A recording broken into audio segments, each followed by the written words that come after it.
அன்பு நண்பர்களுக்கு வணக்கங்கள்.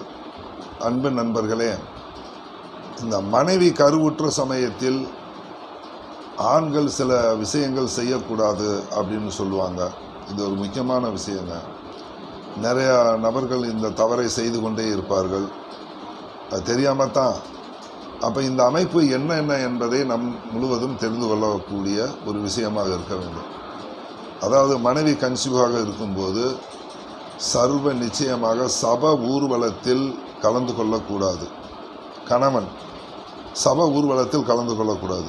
அதே மாதிரி பார்த்தீங்கன்னா, ஒருத்தர் திதி கொடுக்குறாருன்னு வச்சுக்கோங்க, அந்த திதி தர்ப்பணத்தில் போய் கணவன் கலந்து கொள்ளவே கூடாது. அடுத்து பார்த்தீங்கன்னு சொன்னால், ஒரு புது வீடு கட்டி குடி இருக்கக்கூடாது.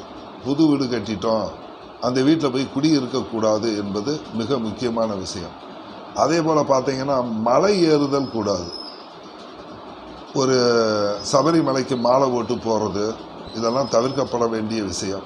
இதெல்லாம் குருசாமிகளுக்கே தெரியறதில்ல, அவங்களே கூட்டு போய்கிட்டு இருக்காங்க. இப்போ பார்த்துக்குங்க, ஒரு மனைவி கருவுற்ற சமயத்தில் 3 மாதம் 4 மாதம் கர்ப்பிணியாக இருக்கும்போது சர்வ நிச்சயமாக சபரிமலைக்கு மாலை போட்டு செல்லக்கூடாது. சரிங்களா? இது முக்கியமான விஷயம். அதே மாதிரி மலை கோவில்கள் என்று சொல்லக்கூடிய பழனி, திருத்தணி, திருப்பதி, இந்த மாதிரி கோயில்களுக்கு செல்லக்கூடாது. இது முக்கியமான விஷயங்க. அடுத்து பார்த்தீங்கன்னு சொன்னால், படகு சவாரி செய்யக்கூடாது.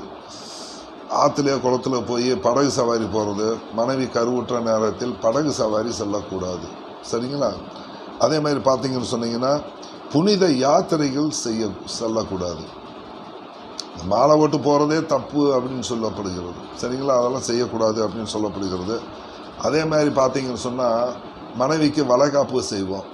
7வது மாதத்துலேருந்து ஒரு சில பேர் 7வது மாதம் செய்வாங்க, சில பேர் 9வது மாதம் செய்வாங்க இல்லைங்களா?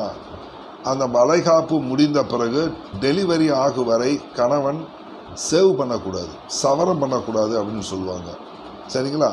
இதெல்லாம் ஒரு முக்கியமான விஷயங்க. இது பூரா இந்து தர்ம சாஸ்திரத்தில் சொல்லப்படக்கூடிய முக்கிய விஷயங்கள்.